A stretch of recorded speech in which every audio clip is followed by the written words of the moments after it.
తింటే గారెలే తినాలి, వింటే భారతమే వినాలి. నమస్తే ఫ్రెండ్స్. మహాభారతం 40వ ఎపిసోడ్‌కి స్వాగతం. పాండవుల 12 సంవత్సరాల అరణ్యవాసం ముగిసిపోవడం, అజ్ఞాతవాసంలోకి ప్రవేశించడం అండ్ తర్వాత యక్ష ప్రశ్నలు చాలా బావుంటది. ఒక లైక్ కొట్టండి ఫస్టు. వీడియో చివరన 2 నీతులు చెప్తాను. ఆ 2 నీతులు ఖచ్చితంగా మీరు విని తీరాలి. ఓకే. Let's go. అయితే వీళ్ళు కామ్యక వనంలో ఉంటుండగా ధర్మరాజు కల్లోకి జంతువులన్నీ వచ్చి, ధర్మరాజా ధర్మరాజా, మీ పండితులు మీరు ఈ అడవిని నాశనం చేసేసి మాకు ఆహారం లేకుండా చేస్తున్నారు. దయచేసి ఈ వనం వదిలేసి వెళ్ళిపోండి అని కలలోకి వచ్చి చెప్తాయన్నమాట. మాట్లాడలేవు కదా. సో అది ధర్మం గ్రహించిన ధర్మరాజు పొద్దున్న వాళ్ళ తమ్ములతో అంటారు, ఇక్కడ మనం ఎక్కువ రోజులు ఉండడం వల్ల ఈ అడవిలోని వనరులన్నీ మనం నీళ్లు గానీ, ఆలు దుంపలు గానీ అయన్నీ జంతువులకి మనకు కాదు. మనం వేరే వనంకి వెళ్ళిపోదాం అని ద్వైతవనంకి మళ్ళీ షిఫ్ట్ అయిపోతారు. సో ద్వైతవనంలోకెళ్ళి గుడారాలన్నీ ఏర్పరచుకొని మొత్తం పరివారం అంతా ఉంటే, ఒక బ్రాహ్మణుడు ఎక్కడి నుంచి వస్తారు. వచ్చి ఈ పాండవులందరూ కూర్చుంటే, అయ్యా మీరు ఎవరో నాకు తెలియదు. నా గావంచికి నేను అగ్ని అంటే పూజ చేసుకోవడానికి అగ్ని రాళ్ళు అవి ఉంటాయి కదా! అగ్ని సామాగ్రి, పూజా సామాగ్రి అన్నీ ఒక మూట కట్టి పెట్టాను. ఎక్కడి నుంచో ఒక లేడీ వచ్చింది. ఆ లేడీ తన కొమ్ములకి తగిలించుకొని వెళ్ళిపోయింది. ఇప్పుడు నేను పూజ ఎలా చేసుకోవాలో తెలీదు. అది నాకు చాలా ఇంపార్టెంటు. మీరు ఎలాగైనా తెచ్చిపెట్టరా అంటే, ఎంతసేపు అని క్షత్రియులు కదా! ఏదైనా సహాయం అడిగితే చెయ్యాలి. వీళ్ళు 5గురు బయలుదేరతారు మాయా లేడీని అది లేడీ అలాగ అడవి కదా! క్రూర మృగాలు ఎక్కువుంటాయి కదా! 5గురు గుంపుగానే ఎళ్తారు. బాణాలు అవి తీసుకొని. ఎందుకంటే ద్వైతవనం చాలా డేంజరస్‌గా ఉంటది. కామ్యక వనంలాగా నీట్‌గా ఉండదు. క్రూర మృగాలు ఎక్కువుంటాయి. వెళ్తే అలా కొంత దూరం వెళ్ళేసరికి ఆ మాయా లేడీ ఎక్కడ కనబడదు. పాపం పరిగెట్టి అలసిపోతారు పాండవులు. అలసిపోతే ఒక చెట్టు దగ్గర కూర్చొని, అమ్మ నాయనో ఏంటి లేడీ మనకు కనబడట్లేదు. అయ్యయ్యో! పాపం ఆ బ్రాహ్మణుడు ఎంత ఇబ్బంది పడుతుంటాడో ఆయన సామాలు పోయినందుకు అని బాధపడుతుంటాడు. ఇంతలో ధర్మరాజు అంటారు, నకుల దాహం విపరీతంగా ఏస్తుందయ్యా! చూడు కొంచెం నీళ్ళు ఎక్కడైనా ఉంటాయేమో చూడు. ఈ చెట్టు ఎక్కి చూడు నీకు అర్థమవుతది అని చెప్పగానే నకులుడు ఆ చెట్టెక్కి చుట్టుపక్కల ఎక్కడ నీళ్లున్నాయా అని చూస్తాడు. కొంచెం దూరంలో సరస్సు కనబడతది. "అన్నయ్య నేను పైనుంచి చూశాను. జస్ట్ ఒక 2 పర్లాంగుల దూరంలో నీళ్లున్నాయి. నేను మీకు తెస్తాను అన్నయ్య. మీరందరూ ఇక్కడ ఉండండి. ఆకులో తెస్తాను" అంటాడు. అలాగే అని చెప్పి నకులుడు బయలుదేరేసరికి ఆ నది దగ్గర నీళ్ళు తాగబోతుంటే ఆ నది అంటది, "ఈ నది నాది. ఈ నదిలో నీళ్లు తాగాలి అంటే నేను అడిగిన ప్రశ్నలకు సమాధానం చెప్పాలి" అని అంటది. అలా నీళ్ళు తాగని కళ్ళు తిరిగి పడిపోతాడు. అయిపోయింది. నకులుడు ఇంకా రాలేదు. సహదేవ్ ఒకసారి ఎళ్లి చూడు అని చెప్పి సహదేవు ఎళ్తాడు. ఎళ్లి ముందు నీళ్ళు దాహం కదా! తమ్ముళ్ళు ఏమయ్యారో కాదు. నీళ్ళు తాగాక వెతుకుదాం. నీళ్ళు తాగితే సేమ్ అతనికి కూడా అదే క్వెషన్ అడుగుతది. నీళ్ళు తాగాలంటే నేను అడిగిన ఎలా అని చెప్పి నీళ్ళు ఆయన పడిపోతాడు. ఆయన పడిపోతే ఇదేంటి ఎవరెళ్ళినా రావట్లేదు. భీమా చూడు ఒకసారి ఏం జరుగుతుందో అని చెప్పి భీముని పంపిస్తారు. భీముని పంపిస్తే భీముడికి దాహం ఏస్తది కదా! అందరికి దాహం కదా! ముందు ఆళ్ళు తమ్ముళ్ళు ఏమయ్యారో కానీ నీళ్ళు తాగాక చూద్దాం అనేసి నీళ్ళు తాగుతారు ముందు. నీళ్ళు కనబడతాయి కదా! పెద్దది కదా నది. ఎక్కడ పడిపోయాడో తెలీదు. అక్కడ పడిపోతాడు. ఆయన పడిపోతాడు. భీముడు అలా పడిపోతాడు. "అర్జున నాకేదో తేడాగా కొడుతుంది. నువ్వు జాగ్రత్తగా వెళ్లి జాగ్రత్తగా చూడు. మాయాశక్తి ఏమైనా లేదన్నా దుష్ట దుర్యోధనుడు ఏమైనా పన్నాగం పన్నాడేమో" అని అంటాడు. అర్జునుడు అలాగే బయలుదేరతాడు. అర్జునుడు బయలుదేరగానే సిట్యుయేషన్స్ అన్నీ చూస్తాడు. చూడగానే తమ్ముళ్ళందరూ పడిపోయి ఉంటారు. పడిపోతే సిట్యుయేషన్‌లన్నీ చూస్తారు.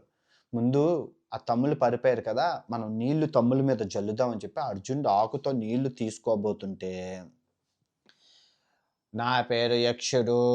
నేను అడిగిన ప్రశ్నలకు సమాధానం చెప్పి నీళ్లు తీసుకెళ్ళండి" అంటే, "ఒరేయ్ మాయావి నువ్వెవరివో నాకు తెలుసు" అని చెప్పి అర్జునుడికి శబ్దభేరి విద్య వచ్చు. అంటే కళ్ళు మూసుకొని శబ్దం ఎక్కడి నుంచి వచ్చిందో చూసి అక్కడికి బాణం వెళ్ళిపోతది. మనం ఎయలేం అర్జునుడు ఎయగలడు. ఆ శబ్దభేరి విద్య ద్వారా శబ్దం ఎక్కడి నుంచి వచ్చిందో గ్రహించి అక్కడికి బాణాలేస్తాడు. మాయా రూపంలో ఉన్నప్పుడు ఆ బాణాలు ఎవ్వరికీ తగలవు కదా! తగలవు. అప్పుడు ఎలా అని చెప్పి ఆ నీళ్ళు తీసుకొని ఎళ్ళబోతుంటే ఆ నీళ్ళు తీసుకునేసరికి అర్జునుడు కళ్ళు తిరిగి పడిపోతాడు. కళ్ళు తిరిగి పడిపోతే ఇంకా ధర్మరాజుకి అర్థమైపోద్ది సినిమా. సంథింగ్ ఈజ్ ఫిషీ ఏదో జరుగుతుంది. జాగ్రత్తగా ఉండాలి అని చెప్పి ధర్మం తెలిసినవాడు కాబట్టి అలా వెళ్తాడు. వెళ్తే అక్కడికి వెళ్ళగానే తమ్ముళ్ళందరూ పడిపోవడం చూస్తారు. ఇంత అరివేర భయంకరులు పడిపోయారు అంటే విష ప్రయోగమైనా జరగాలి, లేదా ఎవరో గంధర్వులు కానీ దేవతలు కానీ ఏదో చెయ్యాలి. ఫస్ట్ విషప్రయోగం జరగలేదు. కన్ఫర్మేషన్ తమ్ముళ్ళు బాడీ ఏమీ నీలం రంగులోకి మారలేదు, మామూలుగానే ఉన్నారు, స్పృహ కోల్పోయారు. ఓకే, అది మనకు సెన్స్ ఉండాలి. తర్వాత ఓకే, నీళ్ళు కోసం అంటే నీళ్లు జల్లితే లెగుస్తారు కదా, నీళ్ళు వెళ్తే ఆయనకి కూడా ఆ నది అలాగే అంటది. ఈ నదిలో నీళ్ళు మీరు తాగాలంటే నేను అడిగిన ప్రశ్నలకు సమాధానం చెప్పాలి, నా పేరు యక్షుడు అంటారు. ఈ యక్ష ప్రశ్నలు ఏంటి అంటే, ఎవరైనా గట్టిగా అతిగా మాట్లాడామనుకో, మన చుట్టాల్లో కానీ ఎవరైనా పిచ్చి పిచ్చి ప్రశ్నలు అడిగామనుకో, కాకరకాయకి కొబ్బరికాయ ఏమవుతుంది, కొబ్బరికాయకి తలకాయ ఏమవుతుంది అని అడిగితే మనం ఏమంటాం, మన తాతలు మామలను, యక్ష ప్రశ్నలు ఆపే, అలా సోదిగాడు అలా యక్ష ప్రశ్నలు వేస్తున్నాడు అని అంటారు. మా అమ్మ నన్ను అలాగే అంటది, యక్ష ప్రశ్నలు. ఆ యక్ష ప్రశ్నలే ఇవి, అంతు చిక్కలేని యక్ష ప్రశ్నలు. గుర్తుపెట్టుకోండి, చెప్పానా మొన్న నహుష ప్రశ్నలు అని చెప్పానా, నహుష ప్రశ్నలు, యక్ష ప్రశ్నలు. మనిషి చదవాలి, చదివితే మనకు జ్ఞానం వస్తుంది, ఆ ప్రశ్నల్లోనే సమాధానాలు దొరుకుతాయి.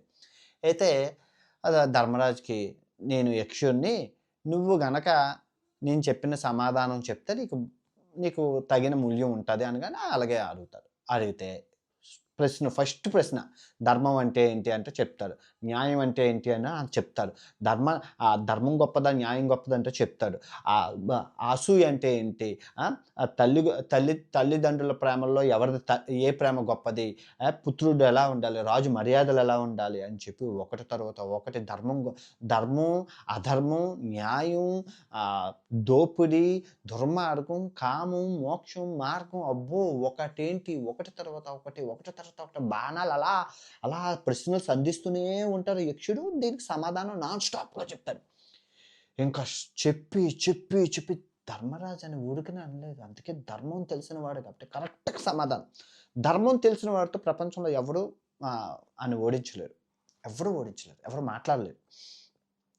ధర్మానికి ఉన్న పవర్ అలాంటిది. అయితే ఇంకా యక్షు ప్రశ్నలు వెయ్యలేక అలసిపోయి అంటాడు, అయ్యా నీ ధర్మబుద్ధికి నచ్చాను, నీ జ్ఞానానికి నచ్చాను, నీకు ఒక వరం ఇస్తున్నాను.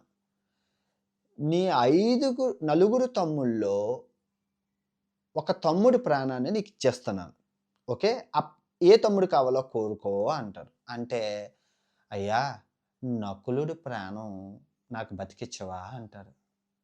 యక్షుడు అంటాడు, అయ్యా ధర్మరాజా నాకు ఈ సమాధానం చెప్పు, అరివీర భయంకరుడు, పాశుపతాస్త్ర సంపన్నుడు, అస్త్రశస్త్ర నైపుణ్యుడు అర్జునుడు ఒక్కని నువ్వు బతికించుకుంటే ఈ విశ్వాన్ని జయించిన వాడు అవుతావు, అర్జునుడు వదిలేశావు. అది కాకపోయినా నాగాయుధ సంపన్నుడు 1000 ఏనుగుల బలశాలి అరివీర భయంకరుడు భీముణ్ణి బతికిచ్చినా కూడా నువ్వు ఈ విశ్వాన్ని జయించగలవు. ఆయన్ని వదిలేసి నకులుడునే ప్రాణం కావాలని ఎందుకు కోరుకున్నావు అంటే, అయ్యా యక్ష మహారాజు గారు, నా తండ్రి పాండురాజుకి 2 భార్యలు. మొదటి భార్య కుంతీదేవి, ఆ కుంతీదేవికి ప్రథమ సంతానం నేను ఇంకా బతికే ఉన్నాను.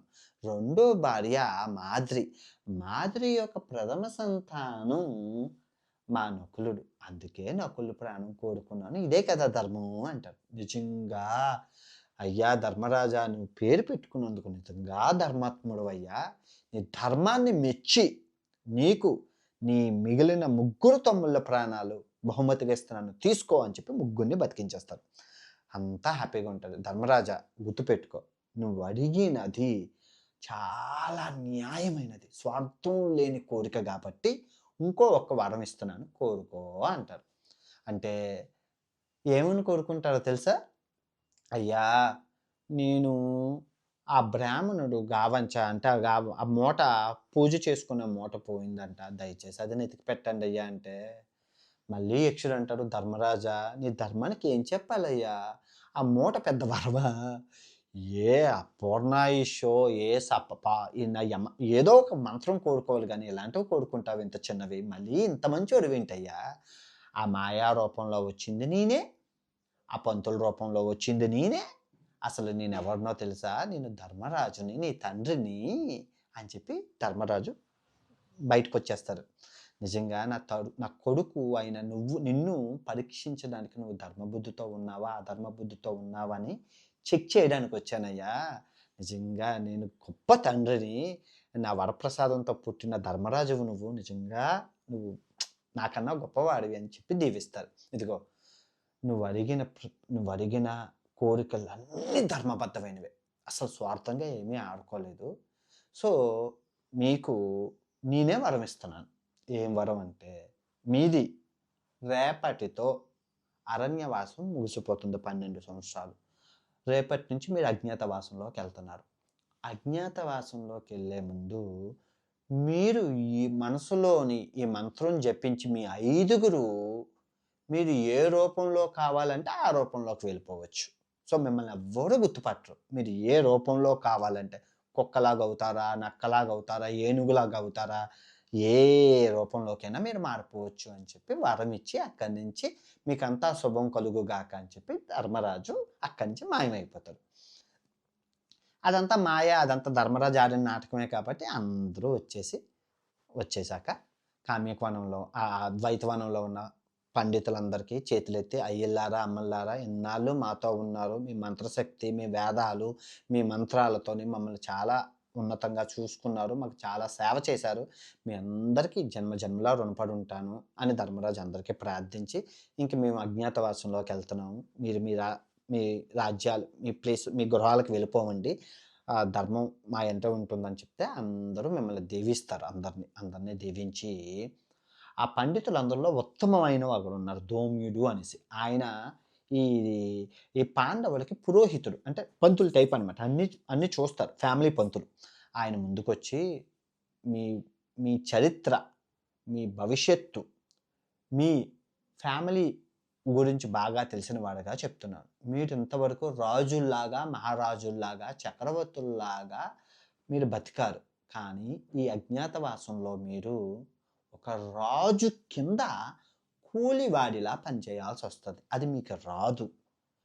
మీకు రాజుల్లా ఉండడమే తెలుసు గానీ, కూలివాడిలాగా ఉండడం తెలీదు. కొన్ని సూత్రాలు చెప్తాను. జాగ్రత్తగా మీ ఐదుగురు ద్రౌపది మీరు వినండమ్మా అని చెప్తారు. రాజు దగ్గర ఎప్పుడు అహంకారాన్ని ప్రదర్శించకూడదు. రాజు దగ్గర ఎప్పుడు వినయ విధేయతలతోనే ఉండాలి. రాజు ఎంత చనువిచ్చినా సంకెక్కకూడదు. కిందనే ఉండాలి. రాజు కన్నా గొప్పగా బిహేవ్ చేయకూడదు.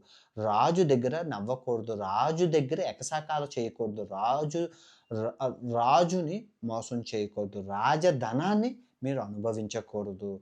ఎప్పుడు వినయ విధేయతలతో రాజు దగ్గర ఉండాలి. అహంకారాన్ని ప్రదర్శించకూడదు అని అందరికీ చెప్పి, ధర్మరాజా గుర్తుపెట్టుకో, మీ ఆరుగురు జాతకం అస్సలు బాలేదు. ఈ ఒక్క సంవత్సరం అవుతే మీకు శుక్రమహాదశ పడుతుంది. అంతా మంచిది. ఈ ఒక్క సంవత్సరం మీ జాతకం జాగ్రత్తగా ఉండాలి. ముఖ్యంగా భీముడి జాతకం అయితే అస్సలు బాలేదు. ఆవేశాన్ని కంట్రోల్లో ఉంచుకో. ఎందుకంటే జ్యోతిష్యం చెప్తారు కదా ఆయన. జ్యోతిష్యం గ్రహాలు మీకు అనుకూలించట్లేదు. జాగ్రత్తగా ఉండు భీమా నీకే అని చెప్పి భీముడికి మరీ చెప్తారు. తర్వాత ద్రౌపదికి చెప్తారు, అమ్మా నువ్వు మహారాణిలా బతికావు. నీ అందమే నీకు శాపంగా మారుతుంది. గుర్తుపెట్టుకో, నువ్వు ఇంత అందగత్తివి. ఎంత సింపుల్గా ఉంటావో నీకు అంత శ్రీరామ రక్ష. పొరపాటున కానీ సౌందర్యంగా తయారయ్యావంటే ఆ రోజే నీ ప్రాణం పోతుంది. నీ ప్రాణంతో పాటు ఈ పాండవులు అజ్ఞాతవాసం కూడా కోల్పోతారు నీ వల్ల. అంటే అమ్మాయి చాలా అందంగా ఉంటుంది. అందం ఎంత పెనుముప్పు తెస్తుందో. అందుకే నువ్వు చాలా అసహ్యంగా తయారయ్యి అందవికారంగా కనబడితే వీళ్ళకి శ్రీరామ రక్ష. మారువేషాల్లో అందరూ బాగుండండి, అంతా మీకు మంచిగా జరుగుతుంది అని చెప్పి అందరూ బ్రాహ్మణులు మంత్రాలు చెప్పించి పూజలు చేసి వాళ్ళని దీవించి సెండ్ ఆఫ్ చెప్తారు. బాయ్ చెప్పేస్తారు. అందరికీ వీళ్ళు బాయ్ చెప్పేసి వెళ్ళిపోతారు. కథ కంచికి మనం ఇంచికి. తర్వాత వీళ్ళు ఎక్కడికి వెళ్ళారు, ఏ రాజు దగ్గరికి వెళ్ళారు, ఎక్కడ మారువేషంలో ఎవరెవరు ఎలా ఉన్నారు, ఎవరెవరు ఏ పనులు చేస్తున్నారు అనేది చాలా చాలా చాలా చాలా బాగుంటుంది. Next episode don't miss. Okay, ఈ ఈ వీడియోలో నీతి ఏంటి?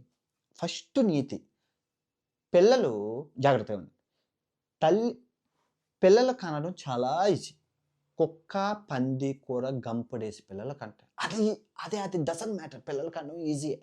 కానీ వాళ్ళని సక్రమంగా పెంచడం అనేది చాలా చాలా చాలా చాలా ఇంపార్టెంట్. లేదంటే ఆడు జీవితాంతం నా తండ్రిని నన్ను సరిగ్గా పెంచలేదని చెప్పి తండ్రినే తిట్టుకుంటాడు.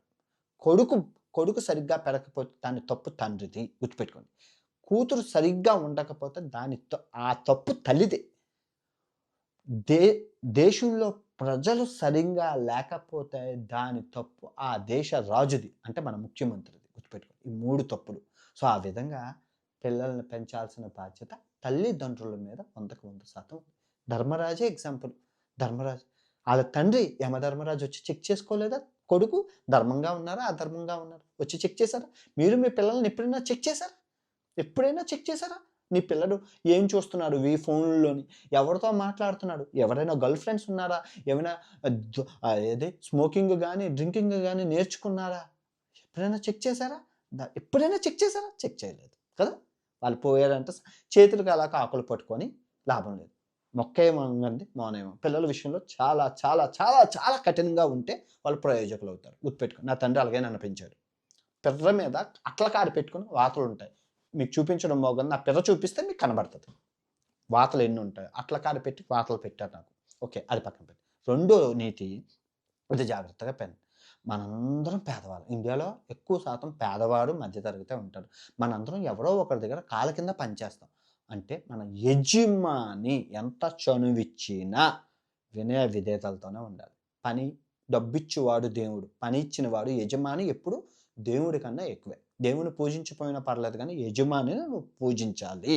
యజమాని ఏం చెప్పినా నువ్వు చేయాలి. తప్పో ఒప్పో యజమాని నీకు డబ్బిస్తున్నాడు కాబట్టి ఆయన ఏం పని చెప్పినా అది చేయాలి. చనువిచ్చాడు కదా అని సంకనెక్కిపోయి యజమానికి "ఏరా బాగున్నావా?